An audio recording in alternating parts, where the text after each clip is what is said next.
What do you want, Ripley? I finally asked. What do you want from me? You know exactly what I want, she said. God, why are you such a goddamn coward, Kane?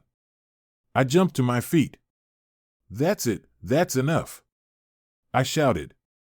If all you can do is call me names when you've messed up and gone off on your own, you are done. Take me back, Ripley. She just knelt there and looked at me. No, she said. I stormed into the driver's seat. The damn keys were missing. Where are the keys? I asked.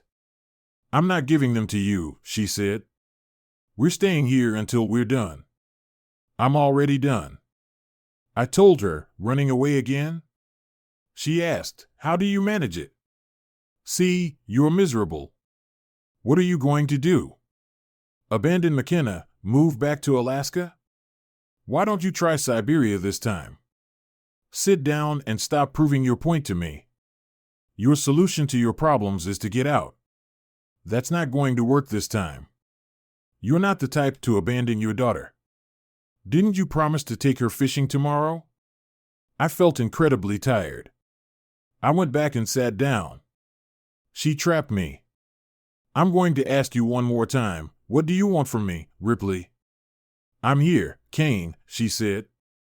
I'm here. I love you with all my heart. I always have. I think you love me. I'm asking you for a chance, that's all I need. Just a chance. I'm asking you to give me a chance to prove that I've grown up. Take McKenna fishing. I know you love it, and I'm sure she'll love it too. Get to know her, fall in love with her. She'll make your life special again. I smiled at the thought. I'm sure you will. I want it too, Ripley. Is that it? No, you know you didn't, she said. I'm making the first move because I blew it. I'm asking you out on a date. I'm having a fundraiser Tuesday night. I want you to ask me out after it's over. I want you to ask me to the dance. Don't be late because we have to pick up McKenna. Your parents have agreed to keep her. Then I want you to let us spend the night at your house. We'll stay in your guest room. In the morning, I'll make breakfast. Agreed? I thought for a moment. I have a condition, I said. She looked doubtful. What? I'm making breakfast, I said. She laughed, and it gave me that same old thrill. Maybe that's better, she said. I'm cooking now. I have a baby to feed. I had to learn. So, what now? I asked. Are you going to hold me hostage here? Yes, she said. I feel like swimming. Do you agree? I forgot my swim trunks, I said. You didn't mention that we were going boating. Remember the first year we were married, you took me canoeing on Labor Day, she asked. I remember that. It was a very memorable experience. We stopped at a bar on the gravel to have lunch. She undressed and lured me into the water. We ended up making love, first on a blanket, and then she bent over the canoe we'd flipped over on the shore. Ripley, I don't think. I began. Ripley radiates a sensuality that is impossible to describe. Everything about her just screams sensuality in neon letters a foot high. She's gorgeous, but that's not the point. She has the ability to turn men into fools. Of course, we're already fools when it comes to women, but Ripley is something out of the ordinary. The first time we went on a date was on her 18th birthday. Two guys were walking by within 5 feet of where she was dancing. They both saw her when she was about 20 feet away. They couldn't take their eyes off her. They walked towards each other so mesmerized by Ripley's dance that they crashed into each other, causing them both to sprawl on the floor. That's the effect she has. And she's wearing clothes. The whole time we were dating, and the whole time we were married, friends, strangers, people at the gas station, all asked me who she was. When they found out she was my girlfriend or wife, they would ask inappropriate questions or make stupid remarks. Is she as good as she looks? Is that what you're doing, damn man? How did you do that? There was no end to it. It offended me at first, and I would tell them to shut up. After the 1,000th time, I just ignored them. I would have cussed every day of my life if I didn't let it pass me by. The most amazing thing was that she didn't care. Sure, she knew the effect it was having, but she didn't care. The new jewelry in her belly button seemed to say that things had changed. The first time we made love was a spiritual experience for me. She seemed ethereal. I shook my head to rid myself of that memory. I had to nip it in the bud. Ripley, I said, keep your clothes on. She looked puzzled. What? Why? She asked. You've never turned me down before, Ripley. This is too important. McKenna is too important. This is a serious matter. It can't be solved between the sheets. Sex has never been our problem, at least not as far as I know, I said. Yeah, you're sexy as hell, you know that. I'd love to take you for a ride down memory lane. It would be crazy great. But when it's over, I'll still be mad at you for leaving me, and you'll still be mad at me for just not accepting it. She looked thoughtful and then began to button her shirt. You're right, Kane. I shouldn't have tried to manipulate you like that. But what are we going to do? You tell me because I don't understand a damn thing, I said. She sat there lost in thought for long minutes. I got up and got us both a beer. She leaned back on the cushion in the boat, looking like a fiery-haired angel. God, she was so beautiful, it made my soul ache. Her chin was resting on her hands, and her face had the same expression as the thinker statue. Every now and then, she would cast a glance at me and then sit down again. The first thing we'll do is take McKenna out of the equation, she finally said. Eliminate. What does that mean? I was more upset by that statement than I had realized. You won't let me see her, a look of horror flashed across her face. No, Kane, it's not like that at all. Don't ever think that way, Kane. I wanted to say that I'm sorry I made her a part of you and me. I shouldn't have done that. I understand, I said.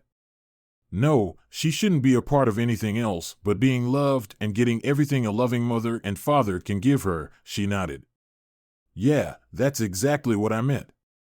I didn't like involving her at all, but I had to do something to get you to talk to me, she thought for a moment. There is something else I'm not sorry for, barging in on you the other day. But I am sorry for, well, acting like I owned the place, you know, swallowing your beer and stealing your pizza. It was wrong, but I was so happy to finally be in your house with you that I was almost going crazy with happiness. Do you understand? I did. I opened my arms and beckoned to her. She smiled wistfully and crawled toward me to sit between my spread legs on the deck. She leaned against me, and I enclosed her in my arms. It felt so right and so good that I wanted to stay like that forever. Will you go to the fundraiser with me? She asked. Well, it's not like my social calendar is packed to the gild, I grinned. Sure, Ripley, I'd love to go. We sat there, talking quietly and finishing our beers. I had forgotten how good it felt to just sit and talk with her. I wanted to ask her something, and I finally figured out how to do it. Ripley, do you know that every fall Lucy tells Charlie Brown to run up and kick the soccer ball while she's holding it? She laughed and interrupted me. And every year she pulls him away, and he lands on his ass. Yeah, and then the next year tells him why it's not going to be like last year, and then it does. We giggled together, and then she looked at me seriously. You're wondering if you can trust me not to drag your soccer away again, aren't you? Yes, Ripley, except it's a little more important than a soccer ball. Ripley was deep in thought. This was new.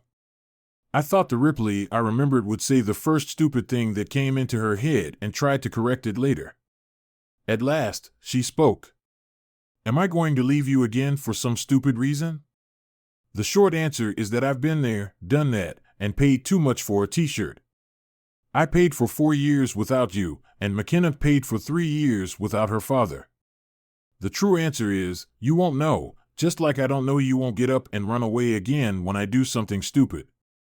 There are no guarantees, and I wish there were, Kansas. I'm not asking you to live with me or marry me. I'm asking you to give me a chance. I'm successful in my career. I have all the rich people's toys, but even with all that, I think what you and I and McKenna could have together would be the best thing in my life. We thought about it for a bit, then reminisced a bit about what was going on in our lives, and it was like two old friends who hadn't seen each other in a while. There were awkward silences, but they were few and far between, and I think by the time the sun went down, we were both feeling better. She stood up and stretched while looking like a big cat. I stretched my stiff legs, and she hugged me. Okay, now that we've dealt with that, let's head back. I need to get ready to go fishing. I untied the boat, Ripley started it up, and we swam back to the dock. On Sunday, Ripley dropped off McKenna, and I took her fishing. She wasn't in the mood for the kind of fishing I love, fly fishing for trout, but I knew of a small stream in the national forest that is full of all kinds of sunfish. I laid out her tackle, and she danced with delight every time a fat bluegill, rock bass, or green sunfish was caught on the rod. When she caught her first fish, I asked her what she wanted to do with it. It was a tiny, long-eared, brilliantly colored orange and blue. "Can I keep it in an aquarium?" she asked.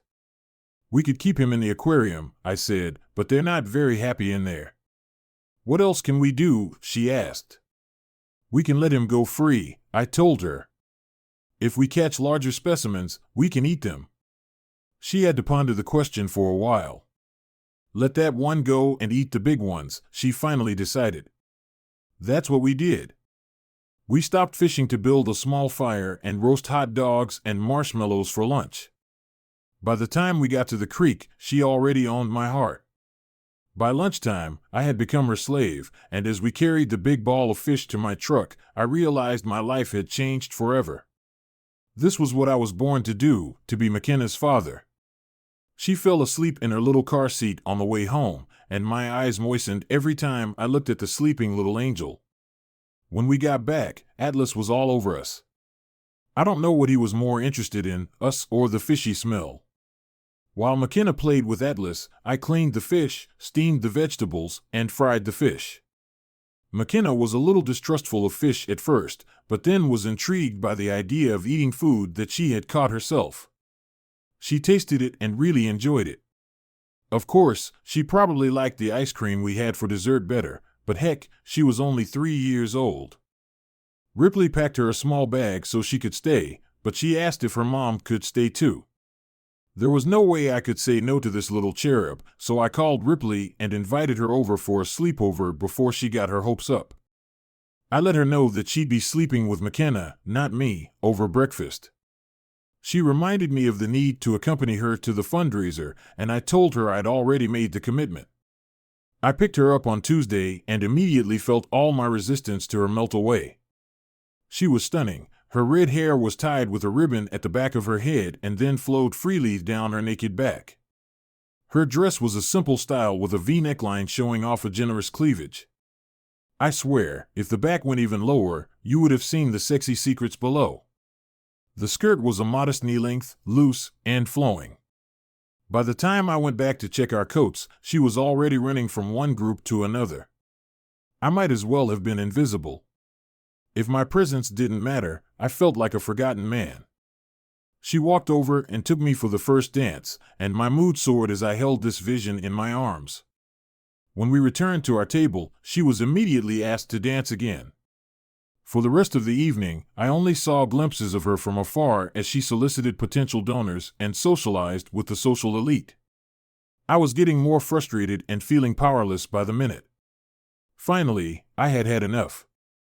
I walked over to where she was chatting with another potential donor, took her under the elbow, and led her to a corner where we could have some privacy. "What the hell are you doing, Kane?" she whispered angrily. "You embarrassed me back there."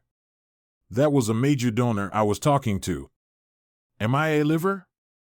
I asked. "You were the one who wanted me here. I didn't even want to come, and now I wish I hadn't." "We can't have this conversation here," she said. "Come with me." She pulled me through a side door into a small park. "What's wrong with you, Kane? You're acting like a child." "So what of it? You're the one who wants me back. You're the one who got me into this foolishness. I think my feelings are more important. God, you're so selfish.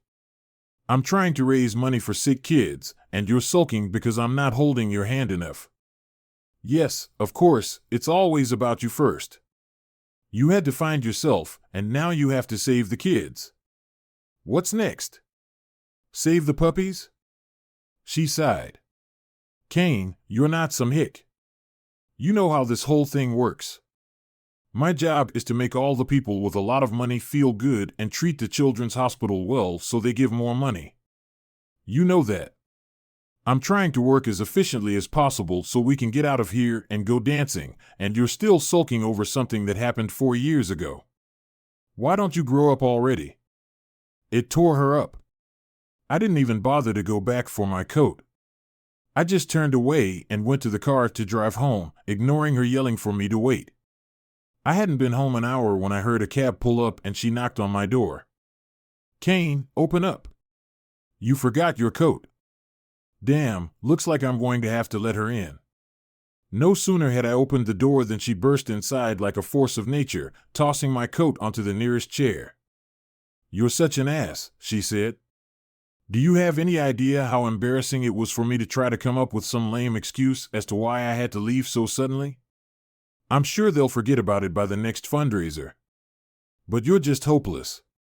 She said, come on, you have to take me home. I took the keys and drove her home in stony silence. When we pulled into her driveway, I asked, if I'm so bad, why are you trying so hard to get me back? Why don't you just leave me alone? She didn't answer as she got out of the car. But then she turned and leaned against it. Because I love you, she said, slammed the door shut, and stormed into the house. I just sat stunned for a few minutes and then headed home, shaking my head. Who says I love you? When I got home and undressed to go to bed, I found the receipts for both coats in my pocket. How did she get the coat check person to give her both of our coats? I guess being a celebrity means something. But then why did she bring mine to my house? Why not just hold on to it until the next time we met? It didn't make any sense that she took a cab to my house just to call me an ass. I pondered her words. Maybe she really was trying to be efficient.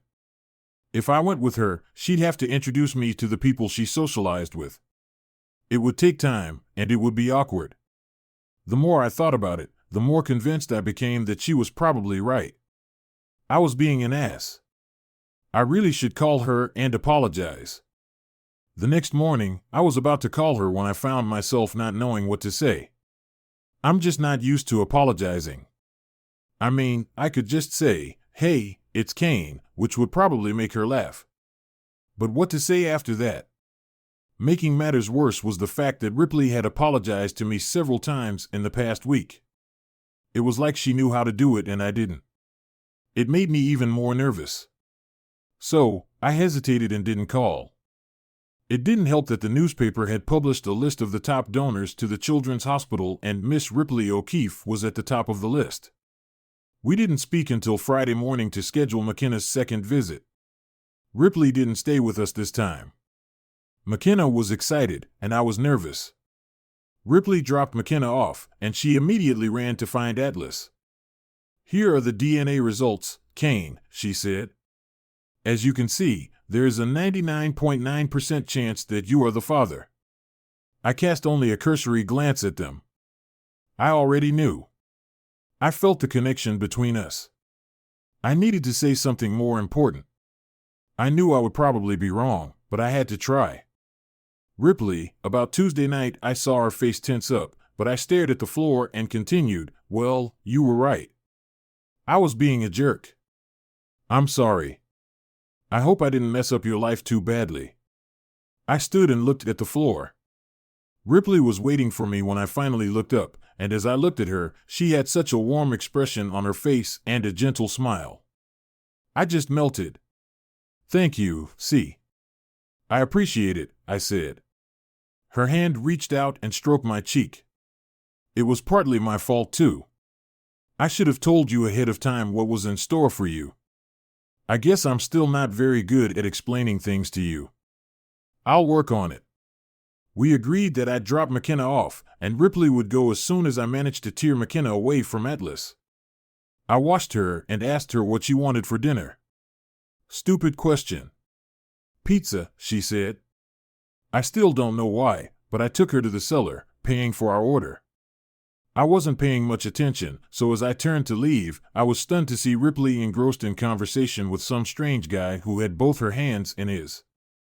I was ready to explode, but McKenna sensed something amiss and tugged my arm with a concerned look on her face. "What's wrong, Kane?" she asked. I quickly calmed down and led her to my car. She was still upset, and it took me a few minutes to calm her down. Thankfully, she never asked me again why I was upset, and she and Ripley never saw each other again. But I was still seething inside. She'd almost convinced me that she really wanted to get back together, and here she was already on a date with another guy at almost the first opportunity. We got home and ate our pizza, with McKenna practically wearing hers, and I had to make sure she didn't give Atlas too much. We were both tired and went to bed early, but I didn't fall asleep. I was still impressed by what I had seen and was about to tell Ripley to forget the whole thing when suddenly I heard the shuffling of little feet. "Kane," she said. "Kane, I can't sleep. Can I sleep with you?" "Sure, sweetie," I said, leaning over and lifting her into my arms. I was glad I decided to wear my pajamas to bed.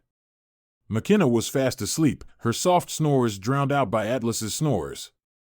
The last thing she said to me completed my enslavement. Just before she went to sleep, she whispered, "I love you, Daddy." I had nothing to say to Ripley when she picked up McKenna the next morning. I asked if I could pick her up the following Saturday, and Ripley agreed. She looked disappointed when I didn't ask her to stay for breakfast, but didn't say anything about it. The week flew by, and I was looking forward to picking up McKenna again. This time, I stopped by to pick her up. We were going fishing and picnicking on the White River, and Atlas was coming with us. We positioned ourselves under a huge oak tree. McKenna and Atlas were happily playing on the bank, and a giant trout was waiting for us. I waded into the water about knee-deep and started making false casts, just pulling the line out onto the water. I'd been fishing for about 20 minutes now, talking to McKenna while she splashed around near the shore. There was a log sunk below the surface, and a deep hole of water behind it. I made a perfect cast, twitching the fly as it swam over the log. There was a splash, and a huge brown fish pounced on the fly. I baited the hook, but nothing. Now I was determined to hunt. I made probably another 100 casts, trying to get another nibble out of this monster. It was one strike. The huge fish was gone. I got ready to move upstream and called out to McKenna. She didn't answer. I remembered that I hadn't heard anything for a while. I was busy concentrating on the monster fish. I turned, but neither she nor Atlas was in sight. I hurried to the shore. "McKenna!" I called out. "Where are you, baby?" Nothing. About 20 yards from the water, a strip of tall grass, nearly as high as my head, stretched along the shore. Beyond it was a forest, deep and thick, stretching for miles into the distance. I found a path through the thicket and a small Spider-Man toy lying in the dirt on the path. It was McKenna's toy. Further down, I saw her sneaker footprint and one of Atlas's footprints. I threw the rod into the grass, took off my swim trunks, and ran. I searched frantically, calling for her and Atlas until I fainted. Panic gripped me at the thought of this little angel lost in the woods. I called out until my voice was hoarse and weak. When I finally collapsed from exhaustion, I began to think rationally again. I pulled out my cell phone. Great. There was no connection. I surged through the brush and grass and ran to the truck. As I approached the top of the hill, I was relieved to see 2 lanes. I called the sheriff's department and reported what had happened. They promised to send a search party immediately. Then I had to make the hardest call of my life. I had to call Ripley and tell her I had lost our daughter. I felt worse than a maggoty turd. It took me 5 minutes to work up the courage. When she answered, I just blabbed, "Ripley, I need you." I was fishing and wasn't paying attention. McKenna and Atlas are gone, and I've lost them. Ripley, oh God, I'm so sorry. What an idiot I am. See, stop it, she said. Call the sheriff's department. I've already done it. I said with difficulty, sobbing like a baby. I had lost my baby. Well, go and look for her, Ripley said. I'll be there as soon as I can. I drove back to the parking lot where we parked, hoping I would see the little doll there waiting for me with the huge black dog. My heart dropped when I saw the empty parking lot. I ran through the woods again, calling their names, looking everywhere I could think of. I was on the verge of collapsing again when I heard the sound of a helicopter approaching. I ran back to the parking lot and was just in time to see 5 men jumping out of the helicopter. I told them what had happened, feeling like the world's biggest fool, now worse, a stupid monster who had lost his daughter to a fishing trip. I could see the contempt in their eyes. They asked me to stay in the parking lot in case she came back and quickly disappeared into the woods as the helicopter took off. I stood there helplessly, tears streaming down my cheeks for probably 10 minutes, and then I saw Ripley's Mercedes coming down the hill. I rushed to the car as soon as it stopped and tugged helplessly at the door handle until she unlocked it and started to get out. Ripley, I'm so sorry, I began. I'm such an ass. I just wasn't looking, she interrupted me. None of this matters, Kane. Let's find our daughter. Where was the last place you saw her? I led her down the path through the tall grass and ran until she told me to stop. We're not running, she said. Let's go slow and watch for signs. We walked parallel to the tall grass, looking around for any clue. I clutched the Spider-Man figurine in my hand. Eventually, we came to a small spring that ran between the grassy banks down to the river. We walked up the creek, climbing steadily upward. For probably half a mile, we found ourselves in dense woods, but there was a path. There was a slight steep rise ahead, a clearing of sorts, and a thicket of grass. We stepped into a meadow as we emerged from the woods. I let out a hoarse cry. Atlas was lying in the grass, and McKenna was lying beside him, happily panting and falling asleep with her head resting on his warm side. I ran up to them, and my head was spinning. I dropped to my knees and took her tiny figure in my arms. She hissed and woke up, snuggled against my chest. Her indigo blue eyes swung open when she saw my face. What's wrong, Daddy? She asked. I couldn't speak. Why are you crying, Kane? She asked, touching my cheek and wiping away a tear. I thought I lost you, baby, I whispered. I couldn't find you anywhere. Oh God, I thought I'd lost you. I love you so much, McKenna. It would kill me if anything happened to you. I felt Ripley's hand on my shoulder. I looked at her, tears streaming down her cheeks. It's okay, Daddy, McKenna reassured me. Atlas and I were splashing around, and I was tired. We drank from that little water and just rested for a minute. You're not mad at me, are you? No, baby, no, I assured her. I can never be mad at you. I'm mad at myself for not watching you better. I'll never do that again. I was fine, she told me. Just a little tired now. Can we eat our picnic? Sure, I said. Can your mom stay and eat with us? She was thrilled that Ripley was staying. I called the sheriff's department, and they canceled the search. No doubt I would have to pay a hefty bill for this little fiasco, but I didn't care. I'd give everything I had to get McKenna back safe and sound. I carried McKenna to our oak tree, and by the time we reached it, she was asleep again. I sat down with my back against the tree and just held her in my arms, not wanting to let go. Ripley sat on the blanket in front of me, crossing her impossibly long legs, from behind which her seafoam green panties were occasionally visible. My thoughts were a mess, mostly about what an ass I was, and that view wasn't helping. Are you okay? Asked Ripley. You mean besides making me feel like an immature ass? Yeah, aside from that, she said with one of her chuckles. Well, hungry, the little lump of love in my arms interrupted me. We laughed, and the feast began. We cleaned up our picnic and headed to Ripley's house together. We put our tired little angel to bed, enjoying her sleepy smiles. Ripley poured us coffee, and we sat down to talk. Ripley, I have to say, I guess I can say, I sighed and continued, you've done a great job raising McKenna.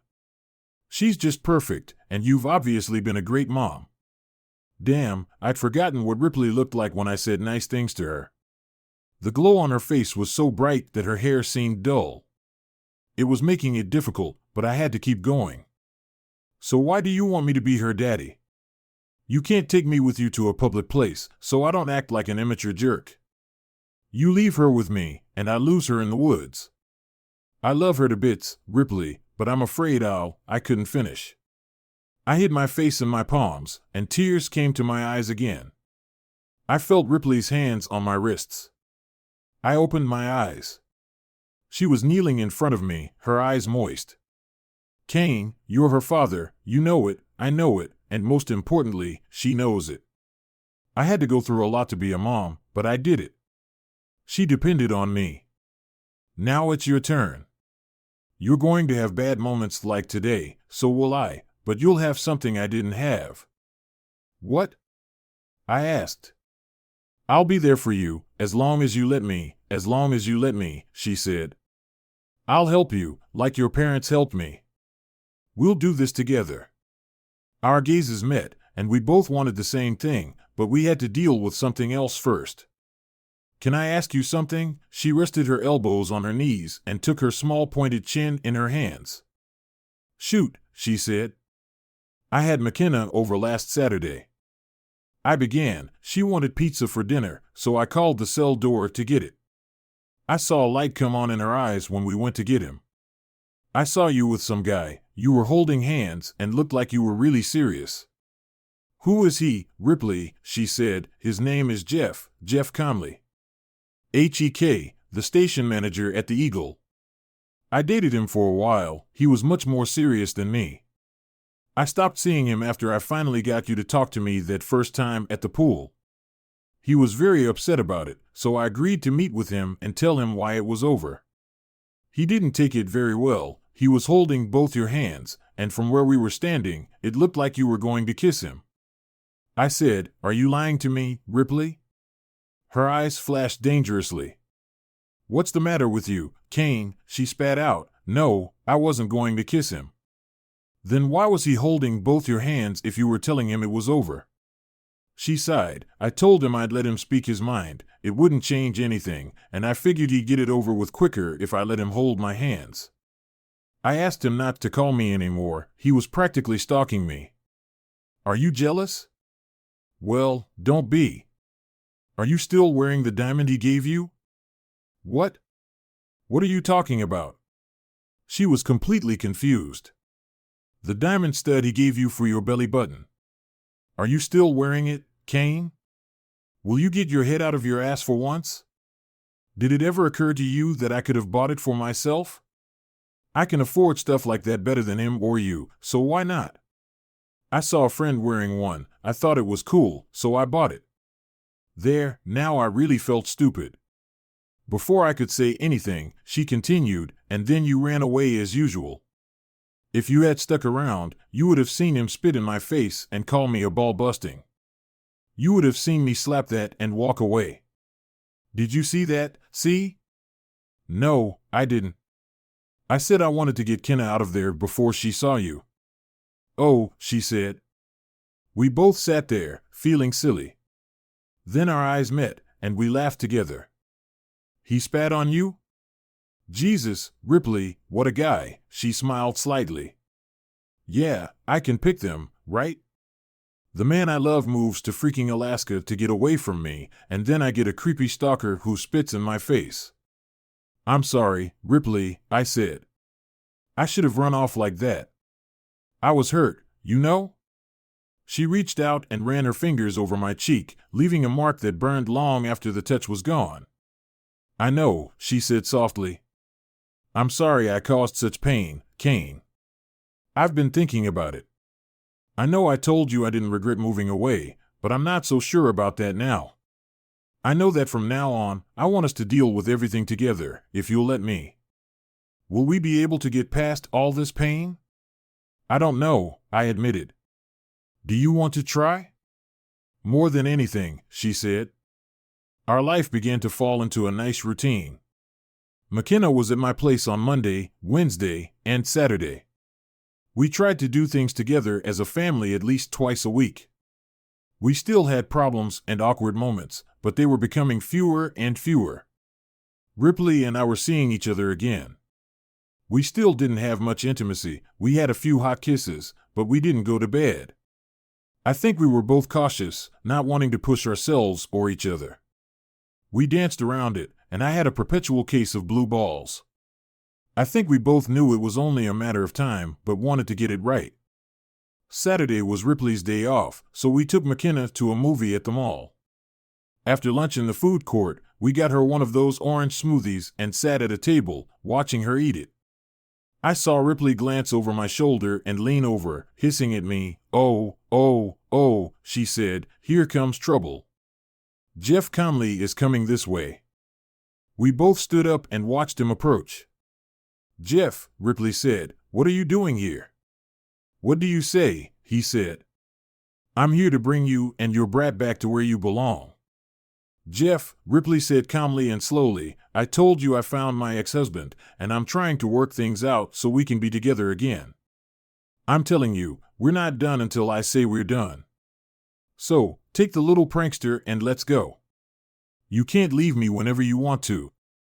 "I leave women, they don't leave me," he motioned to Ripley, and I felt her flinch, so I stepped between them. "Listen, Mr. Comley," I said to him, "this is my wife, and no one talks to her like that. I think you should calm down and leave. She and McKenna aren't going anywhere." "You don't want to cause trouble," he grinned. "Trouble?" he grinned. "You don't know what trouble is, weakling." He reached into his pocket and pulled out a straight razor. "Who the hell has a razor, anyway?" Before I could react, he lunged at me, and Ripley flew between us, taking a nasty gash on her arm. She cried out and collapsed to the floor, blood gushing from her arm. I think he was a little shocked, and I took advantage of it by grabbing his wrist, dragging it under his armpit, and giving it a good lockdown. The razor fell to the floor, and I fell back, piling all my 220 pounds on his arm. There was a cracking sound, and he screamed, falling to the floor behind me. I rolled over, keeping my arm locked, and he let out a thin shriek. It was quickly over when I delivered 6 elbow strikes to his face. He went limp. I looked at Ripley. Her face was white, and blood was oozing from her wound. McKenna screamed, "Mommy, my mom's hurt." I took off my belt to make a tourniquet. "Someone call 911. I yelled, kneeling down next to Ripley and wrapping the belt around her arm. One of the bystanders turned out to be a nurse and took it upon himself to apply a tourniquet. "Take off your shirt," she said. "Huh?" Corrected version. I asked, embarrassed. "Take off your shirt," she said again, "and apply pressure to the wound." I did as she said, then noticed all the blood and wondered how she could have survived after losing so much blood. She must have sensed my anxiety. "Don't worry," she said, "it looks worse than it is." I wasn't sure if she meant it or was just trying to reassure me, but I had no choice but to believe her. The alternative was too horrible to imagine. It seemed to take forever, but finally, the paramedics arrived to take Ripley to the hospital. McKenna and I had to wait a few minutes while the police took Comley away, and I gave them a brief statement, promising to come to the station as soon as I was sure Ripley would be okay. When we arrived at the hospital, Ripley was already in surgery. McKenna and I went to the waiting room, and I spent the next few minutes calming her down. Then, I called our parents to come too. While I waited for my parents to arrive, I had time to think about our relationship from when we broke up to now. I couldn't imagine Ripley leaving me to find herself and rushing out to confront a razor-waving lunatic. Could she really have changed that much? I really hoped so. I wanted Ripley and McKenna in my life. Did that mean I would marry Ripley again?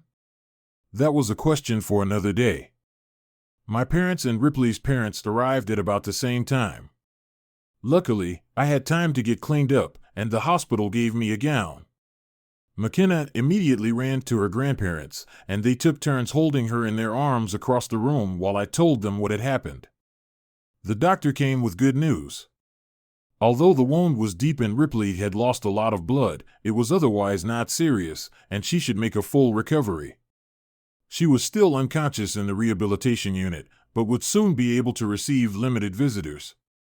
McKenna wanted to go to her mom's, but she was really tired. My parents lived closer, so they took her home. Ripley's parents and I sat down at the table for a nervous vigil. It was only a few hours before the nurse showed up. "Is there a Mr. C here?" she asked. "I'm C," I said, "but just Kane." "That's my name." "Well, C, Miss O'Keefe is awake and asking for you." I got up to follow the nurse when her parents came up. The nurse said, "The patient only wants Kane for now." Her parents weren't thrilled, but honored Ripley's wish. When I peeked into the room, it looked completely washed out. But when I entered, it immediately brightened up. "Oh, C," she said, "I'm so glad you're okay. I was so worried about you." "Were you worried about me?" I asked, stunned. "You cut your arm for me. I was afraid I was going to lose you again, C.